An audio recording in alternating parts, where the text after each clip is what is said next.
नमस्कार, आप देख रहे हैं सी न्यूज़ भारत। वक्त हो गया है न्यूज़ बुलेटिन का। इस बुलेटिन में बात करेंगे अकोला की, जहां छात्रा ने ब्लैकमेलिंग से तंग आकर जहर पीकर की आत्महत्या की कोशिश। आगे बात होगी दाहोद की, जहां धूमधाम से मनाया गया श्री कृष्ण जन्मोत्सव। इसी तमाम खबरों पर करेंगे विस्तार से चर्चा। खबर अकोला से है, जहां छात्रों ने ब्लैकमेलिंग से तंग आकर जहर पीकर आत्महत्या करने की कोशिश की। बताया जा रहा है कि युवक ने उसे धमकाया और उसके साथ फोटो खींच ली। बच्ची का इलाज फिलहाल government medical college and all treatment hospital में चल रहा है। गंभीर मामला होने के बावजूद पुलिस प्रशासन की ओर से कोई कार्यवाही नहीं की गई है।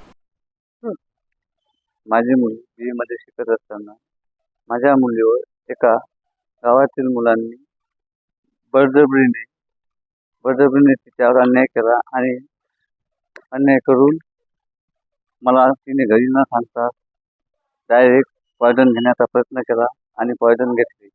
मी डायरेक्ट तसाच पोलीस स्टेशनला जायचं मला काही काम पडलं नाही, डायरेक्ट मी दवाखान्यात घेऊन आलो आणि त्यातून मला मूर्त्या करून एफआयआर डायरेक्ट अकोल्याला केला। तो अजूनपर्यंत सुद्धा माझ्या मुलीवर काही कारवाई काही झाली नाही, काहीच नाही। अजून शासनाने पण सुद्धा काही लक्ष दिलं नाही। यातच मला एवढंच बोलायचं। माझी मागणी आहे की ज्या गुन्हेगारांना माझ्या मुलीवर हे केलेलं आहे त्याला सजा झाली पाहिजे। अगर नाही झाली तर याला शासन जबाबदार आहे। अकोला से सी न्यूज़ संवाददाता धनराज सपकाल की रिपोर्ट। गत 2 दिनों से दाहोद के साथ समग्र गुजरात में भारी वर्षा होने से लोगों ने अपने ही घरों में श्री कृष्ण जन्मोत्सव बड़े ही धूमधाम से मनाया। श्री कृष्ण जी को पंचामृत से स्नान कराकर, नए वस्त्र पहनाकर, चंदन का तिलक लगाकर पूजा अर्चना की गई।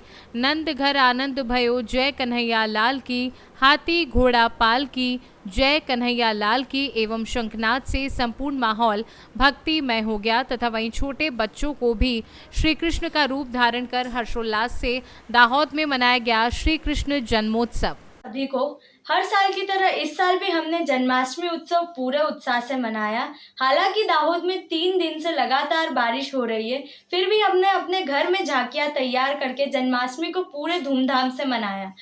हाथी घोड़ा पाल की, जय कन्हैया लाल की। आपका नाम? योगिता सिंह। दाहोद से सी न्यूज़ संवाददाता सुनीता यादव के साथ नागेश्वर सेन की रिपोर्ट।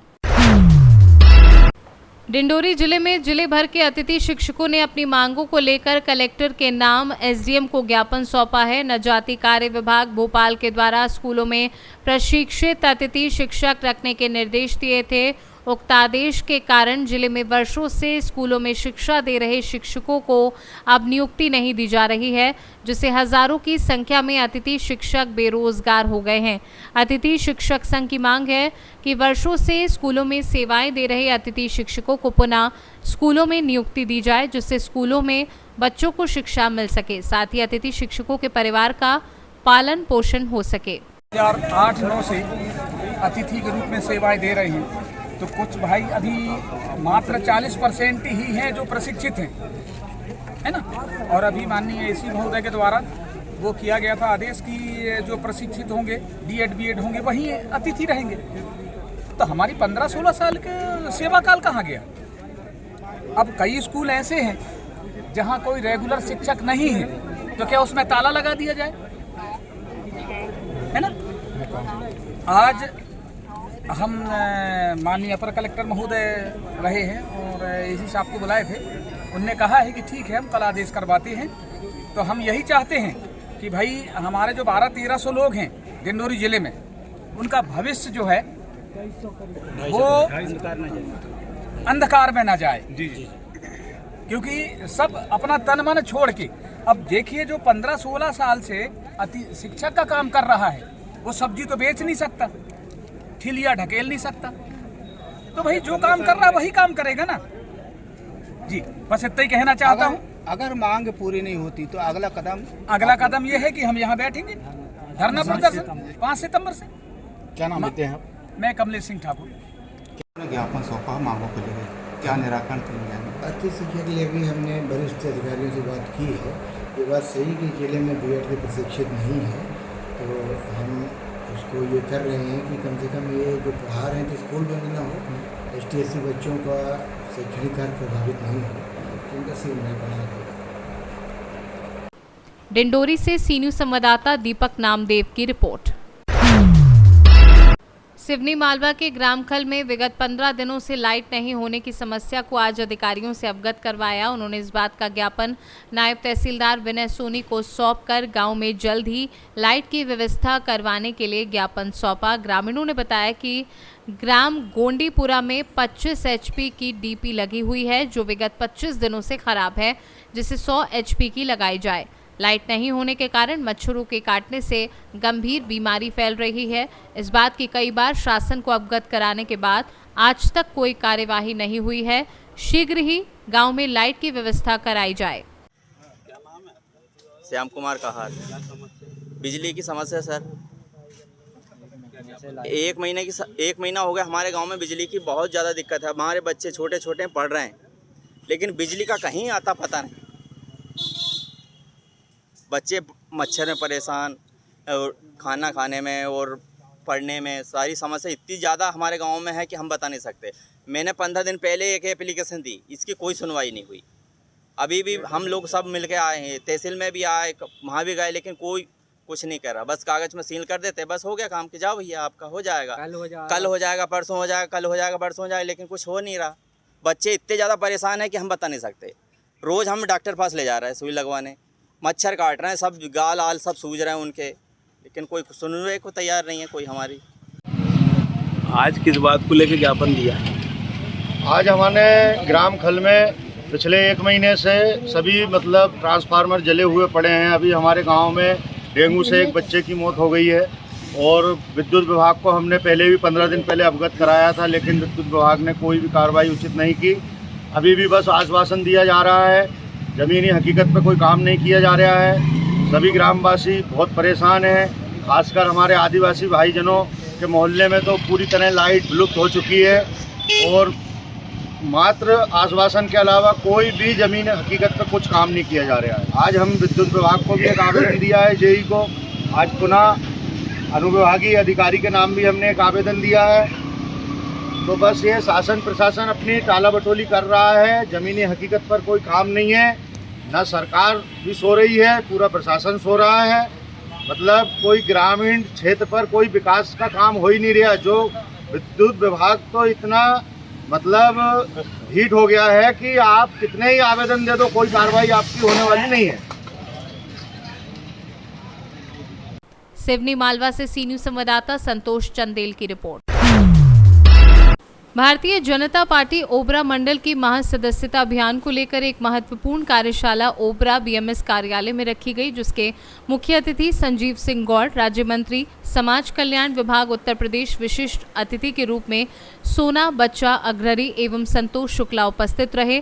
कार्यशाला की अध्यक्षता सतीश पांडे मंडल अध्यक्ष द्वारा की गई एवं सदस्यता महाअभियान को लेकर अतिथियों के द्वारा विस्तृत जानकारी दी गई। कार्यशाला में रंजना सिंह, विशाल गुप्ता, उमेश सिंह पटेल, सुनीता पांडे, संदीप सिंह, रामयश पांडे, मोहित पटेल आदि सभी कार्यकर्ता मौजूद रहे। सोनभद्र से सी न्यूज संवाददाता कुमधत चौधरी की रिपोर्ट। खबर बाराबंकी से, जहां श्री कबीर मानव सेवा संस्थान कैलाश आश्रम शिवाला का पुरवा में भक्तों ने कलश यात्रा निकालकर पूजा अर्चना की। उसके बाद कबीर दास की प्रतिमा का अनावरण प्रबंधक द्वारा किया गया।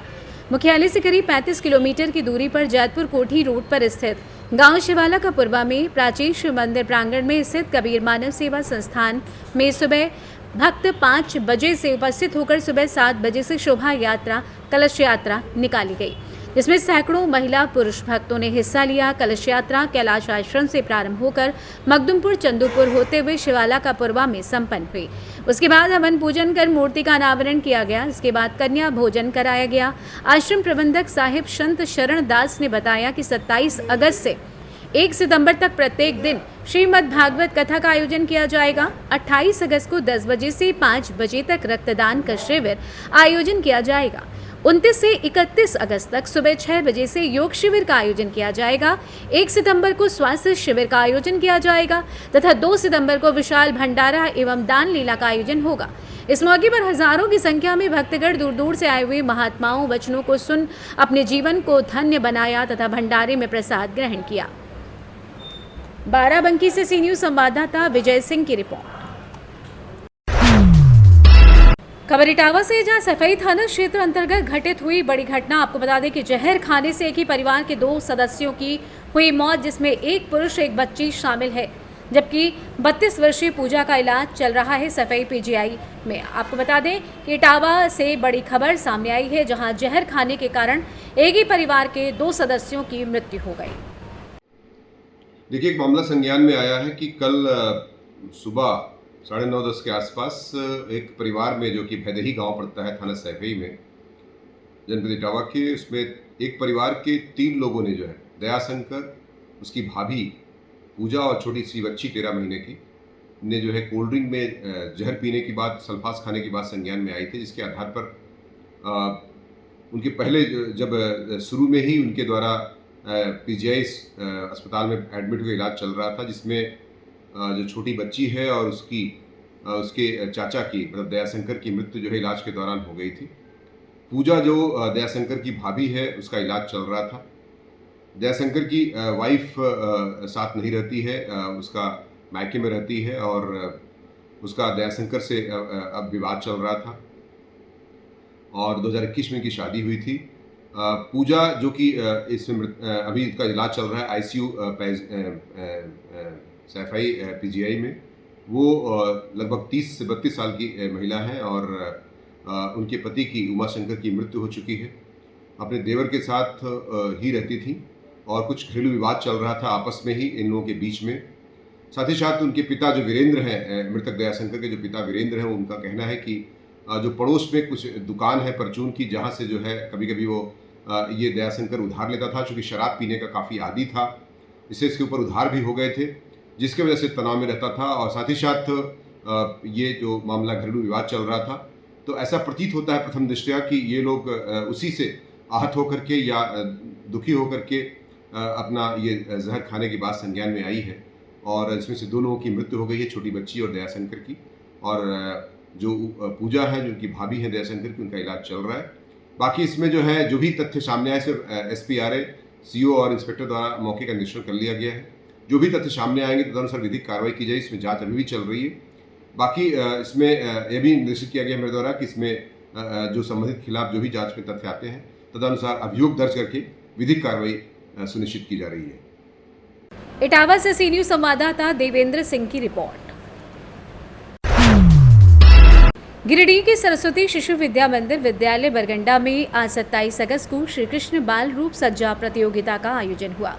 मौके पर विद्यालय के प्रधानाचार्य आनंद कमल ने कहा कि भगवान श्री कृष्ण का जन्म विधर्मियों का नाश करने के लिए हुआ था। भगवान श्री कृष्ण ने इस पृथ्वी पर सभी 16 कलाओं के साथ अवतरित हुए थे। उनका अवतार लेना मानव जाति के लिए वरदान है। निष्काम कर्म करने पर व्यक्ति महान बन जाता है, अतः हमें अपना कर्म करते रहना चाहिए, फल की चिंता नहीं करनी चाहिए। प्रतियोगिता में कुल 87 भाई बहनों ने राधा कृष्ण का रूप धारण कर बरबस लोगों को अपनी ओर आकर्षित कर रहे थे। कार्यक्रम में माताओं ने अपने बच्चों को श्री कृष्ण और राधा के रूप में सुसज्जित कर अपने घर से तैयार करके लाए। आकर्षक वेशभूषा एवं श्री कृष्ण भक्ति भजन व संगीत से पूरा विद्यालय परिसर कृष्ण भक्ति से सराबोर उठा। प्रतियोगिता में रेयान शर्मा प्रथम, ईशांत कुमार द्वितीय, अर्णव कुमार तृतीय स्थान प्राप्त किया। कार्यक्रम को सफल बनाने में अनीता मिश्रा, राजेश नंदन, बेबी सरकार, विपिन सहाय, मोटू सीदा, कल्पना कुमारी, मोनालिसा, प्रिया विशाखा, पुष्पा कुमारी के साथ विद्यालय के सभी शिक्षकों का सराहनीय योगदान रहा। हरिओम।